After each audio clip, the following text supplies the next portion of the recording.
Good morning students. अब जो part हमारा है rate of change of velocity, बात किसकी करेंगे? चेंज ऑफ वेलोसिटी की। अब जो चेंज ऑफ वेलोसिटी आपका इसमें होगी तो कैसे वो चेंज करेगी वेलोसिटी, और अगर वो चेंज करती है तो वहाँ से आपको क्या मिलेगा। देखिए बात आपका इसमें किसकी होगी, अगर आप बात करते हो यूनिफॉर्म मोशन की, यूनिफॉर्म मोशन की, और यूनिफॉर्म मोशन होगा तो एक स्ट्रेट लाइन में आपका होगा। ये हमने अभी एक क्वेश्चन में पढ़ा था, स्ट्रेट लाइन पाथ उसका होगा। तो वेलोसिटी आपकी कांस्टेंट होगी। वेलोसिटी क्या होगी? वेलोसिटी रहेगी कांस्टेंट। कांस्टेंट ये होगी टाइम के साथ, ठीक। तो इस केस में जो वेलोसिटी आपके पास में है, किसी भी टाइम इंटरवल में जो उसका चेंज आएगा, मेन बात आपकी चेंज की, चेंज इन वेलोसिटी आपके पास में होगी 0, ठीक। लेकिन अगर हम बात करते हैं नॉन यूनिफॉर्म मोशन की, किसकी बात की जाए? नॉन यूनिफॉर्म मोशन की। अब नॉन यूनिफॉर्म मोशन की अगर आप बात करते हो, वेलोसिटी आपकी जो है वहाँ पर वो वेरी करती है, टाइम के साथ वेलोसिटी वेरी करेगी, और ये डिफरेंट वैल्यूज़ पर डिफरेंट वैल्यू रखेगा, या फिर यूँ कहा जाए डिफरेंट इंस्टेंट ऑफ टाइम पर डिफरेंट पॉइंट्स पर ये डिफरेंट वैल्यू वहाँ पर रखेगा। तो जो चेंज इन वेलोसिटी होगा ऑब्जेक्ट का ड्यूरिंग एनी इंटरवल, वो जीरो नहीं होगा। वो क्या नहीं होगा? वो जीरो आपका नहीं होगा। जो जीरो नहीं होगा तो हम उसे एक्सप्रेस करेंगे किससे? हम उसे वहाँ पर एक्सप्रेस करेंगे एक नई फिजिकल क्वांटिटी से, और जो फिजिकल क्वांटिटी मेरे पास में होगी वो होगी क्या? एक्सीलरेशन। और ये होगा change in velocity by time taken. मतलब आप ये कहोगे कि acceleration of the object is the change in its velocity with respect to time. अब जो नेक्स्ट मेरा है वहाँ पर चेंज की अगर मैंने बात करनी है, तो देखिए वहाँ पर कैसे चेंज करेगा ये। अगर मैंने कहा कि ऑब्जेक्ट अपनी इनिशियल वेलोसिटी u से चेंज कर देता कितना? फाइनल वेलोसिटी v में। पहले उसकी वेलोसिटी u थी, फिर वेलोसिटी उसकी v थी, तो जो डिफरेंस आएगा वो चेंज अब बनेगा। डिफरेंस आएगा v माइनस का u। वो बढ़ भी सकता है और घट भी सकता है। और जो टाइम इंटरवल उसने लिया वो ले लिया स्मॉल t का, तो एक्सेलरेशन ये आ जाएगा v माइनस का u बाई टी आपके पास में ये यहाँ पर बन जाएगा, ठीक। अब जो इस टाइप का मोशन होगा जहाँ पर एक्सेलरेशन आपका जनरेट करता है, पॉजिटिव वैल्यू आता है, वो मेरा कहलाता है एक्सेलरेटेड मोशन, ठीक। और एक्सेलरेशन आपका पॉजिटिव होगा कब? जब ये आपस में डायरेक्शन ऑफ वेलोसिटी के साथ लिया जाए। और नेगेटिव होगा कब? जब ये डायरेक्शन ऑफ वेलोसिटी के अपोजिट आपका रहता है। और जो एस आई यूनिट होगी एक्सेलरेशन की वो क्या होगी? मीटर पर सेकंड के आपके पास में एस आई यूनिट होगी एक्सेलरेशन की। और अगर आप वहाँ पर बात करते हो किसकी, अगर एक ऑब्जेक्ट स्ट्रेट लाइन में आपका ट्रैवल करता है तो वेलोसिटी उसकी इंक्रीज भी कर सकती है और डिक्रीज भी कर सकती है। अगर वो इंक्रीज डिक्रीज करती है इक्वल इंटरवल्स ऑफ टाइम में, ठीक, तो एक्सेलरेशन ऑब्जेक्ट का वहाँ पर होगा यूनिफॉर्म, क्योंकि आपने पढ़ा था यूनिफॉर्म वो होता है जहाँ पर इक्वल चेंज आता है इक्वल इंटरवल्स में। अब जो नेक्स्ट आपका वहाँ पर इसका जो एग्जांपल आपका होगा यूनिफॉर्म एक्सेलरेशन का, वो फ्रीली फॉलिंग ऑब्जेक्ट या फ्रीली फॉलिंग बॉडीज़ आपके पास में होंगे। मतलब जो ऑब्जेक्ट मेरा फ्री फॉल करता है, फ्री फॉल का मतलब कि अगर मैं किसी ऑब्जेक्ट को छोड़ देता हूँ तो एक्सेलरेशन ड्यू टू ग्रेविटी के कारण अर्थ के सेंटर की तरफ जाता है।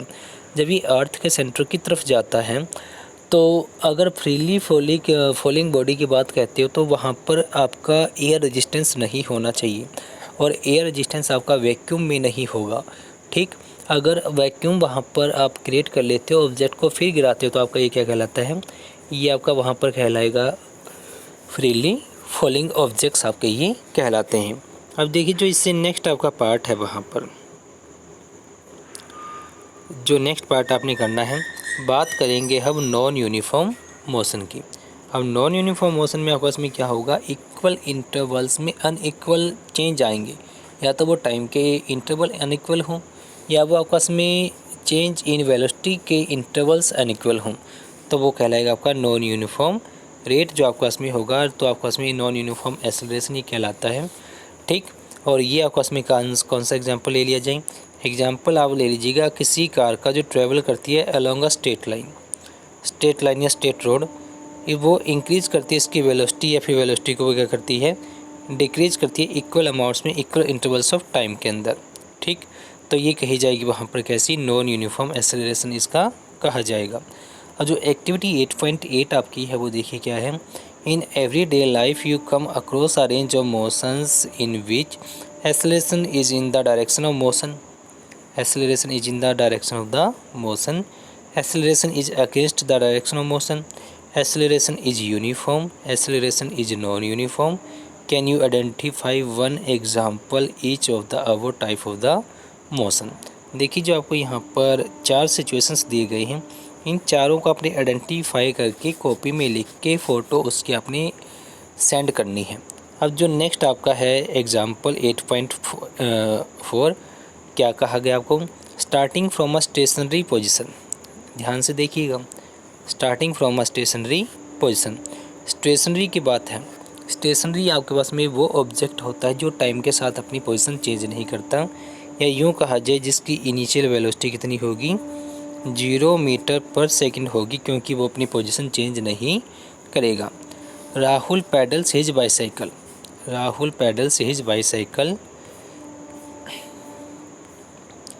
to attain a velocity of 6 meter per second in 30 seconds. Then he applies brake such that the velocity of the bicycle comes down to 4 meter per second in next 5 seconds. Calculate the acceleration of the bicycle in both cases. देखिए question बड़ा interesting है और आसान है, लेकिन आपको situation समझ में आनी चाहिए, कहाँ कौन सी वैल्यू है वो समझ में आनी चाहिए। इसने कहा कि साइकिल जो थी पहले खड़ी थी तो आपके पास में क्या थी, वहाँ पर साइकिल की आपके पास में इनिशियल वेलोसिटी थी 0 मीटर पर सेकंड। इसने कहा कि वो 6 मीटर पर सेकंड स्पीड गेन कर लेता है 30 सेकंड का टाइम है उसके पास में, और उसकी जो फाइनल वेलोसिटी होगी 6 मीटर पर सेकंड। अब जो आपके पास में यहाँ पर एक्सेलरेशन निकालना है तो आप निकालोगे change in velocity by time, v minus you by T. v मेरा 6 है, u मेरा 0 है और टाइम मेरा 30 सेकंड है। टाइम कितना मेरे पास में 30 सेकंड, तो ये बचेगा 6/30 1/5 और आंसर आएगा मेरा 0.2 मीटर पर सेकंड। अब ध्यान से देखिए, जो 0.2 मीटर पर सेकंड आया है ये मेरे पास में वैल्यू पॉजिटिव देता है। पॉजिटिव वैल्यू का मतलब है कि वहाँ पर क्या है, पॉजिटिव वैल्यू का मतलब कि एक्सेलरेटिंग मोशन मेरे पास में ये होगा। ठीक, अब जो इससे नेक्स्ट कहता है कि साइकिल को लगा दिए गए ब्रेक, उसके सामने कुछ आया या कोई सिचुएशन ऐसी बनी कि राहुल को ब्रेक अप्लाई करने पड़े। ब्रेक अप्लाई करने के बाद नेचुरली की स्पीड घटेगी। स्पीड जो घटी वो 4 मीटर पर सेकंड पर आ गई, लेकिन थी कितनी इनिशियल, थी वो 6 मीटर पर सेकंड। तो मतलब क्या कि इनिशियल वेलोसिटी उसकी 6 मीटर पर सेकंड थी, फाइनल वेलोसिटी बन गई 4 मीटर पर सेकंड। और कितने टाइम में ये काम हुआ, ये हुआ 5 सेकंड के अंदर। तो टाइम इंटरवल होगा 5 सेकंड का मेरा। तो एक्सेलरेशन कितना होगा, final velocity minus initial velocity by time T. Final 4 है, इनिशियल आपका 6 है, तो टाइम 5 आपका है। 4 - 6 मतलब 2/5 आपके पास में ये बचेगा। अगर 2/5 आप करते हो विद नेगेटिव साइन तो ये आपको मिलेगा कितना, 2/5 आपके पास में होगा 0.4 मीटर पर second square, but sign negative आएगा। अब नेगेटिव साइन का लॉजिक बहुत बड़ा है यहाँ पर। नेगेटिव एक्सेलरेशन आपका है और डी एक्सेलरेटिंग उसका मोशन है। मोशन कैसा है, डी एक्सेलरेटिंग उसका मोशन है। अब इसके बाद हैं क्वेश्चंस आपके सामने। क्वेश्चन है 3 आपके। क्वेश्चन नंबर फर्स्ट आप देखिएगा क्या है, व्हेन विल यू से a body is in uniform acceleration, non uniform acceleration. देखिए बुक के इन बिटवीन रीडिंग में आपका दोनों स्टेटमेंट आई है, यूनिफॉर्म एक्सेलरेशन की भी और नॉन यूनिफॉर्म एक्सेलरेशन की भी, और आपने ये दोनों डेफिनेशंस क्लियरली लिखनी है। जो सेकंड क्वेश्चन आपका है वो क्या है, अ बस decreases its speed from 80 kilometre पर हावर टू 60 किलोमीटर पर हावर इन 5 second, find the acceleration of the bus. और ये भी बड़ा इंटरेस्टिंग क्वेश्चन आपका है। यहाँ पर इनिशियल वेलोसिटी आपकी है 80 किलोमीटर पर हावर, फाइनल वेलोसिटी आपकी 60 किलोमीटर पर हावर, और टाइम आपका है 5 सेकंड का। टाइम कितना आपके पास में, टाइम वहाँ पर आपके पास में है 5 सेकंड का। और जो 5 सेकंड का टाइम आपका है एक्सेलरेशन आपने निकालना है, और सेकंड है ये यहाँ पर ये किलोमीटर पर हावर है। तो आपने सबसे पहला काम करना है यूनिट चेंज का। आपने किलोमीटर पर हावर को मीटर पर सेकंड में कन्वर्ट करना है, सबसे पहले काम आपका है। और उसके बाद ये डिफरेंस आप ले लीजिएगा वेलोसिटीज़ का, और टाइम से डिवाइड कर देना, एक्सेलरेशन आपको मिल जाएगा। अब जो नेक्स्ट आपका है क्वेश्चन नंबर 3, कौन सी की बात करें? Question number 3, a train starting from a railway station and moving with uniform acceleration attains a speed of 40 km/h in 10 minutes, find its acceleration. ये क्वेश्चन भी बिल्कुल ऐसा ही है।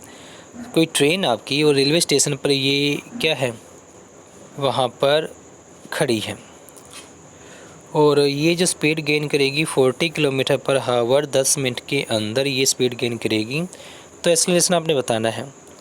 ठीक, अब देखिए जो बात कही इसने, train starting from railway station, तो नेचुरल है कि ट्रेन रेलवे स्टेशन पर खड़ी होगी तो इनिशियल वेलोसिटी उसकी है 0 मीटर पर सेकेंड आपके पास में, जो अटेंड की उसने फाइनल वेलोसिटी बन जाएगी 40 km/h। अब 40 km/h को आप कन्वर्ट करोगे किसके अंदर, जो भी कन्वर्जन फैक्टर आता है मीटर पर सेकंड में, और जो आपका 10 मिनट का टाइम है तो टाइम को भी आप वहाँ पर 10 मिनट से सेकंड में कन्वर्ट करोगे। फिर आपने एक्सेलरेशन कैलकुलेट करना है। देखिए जो भी क्वेश्चंस आपने कवर किए, सब के सब क्वेश्चंस आपने अपनी कॉपी पर, रेफर कॉपी जो आपकी उसमें लिखकर उनकी फ़ोटो खींचकर आपने दोबारा से रीसेंड करनी है। और इतना आज आप कीजिए। Thank you.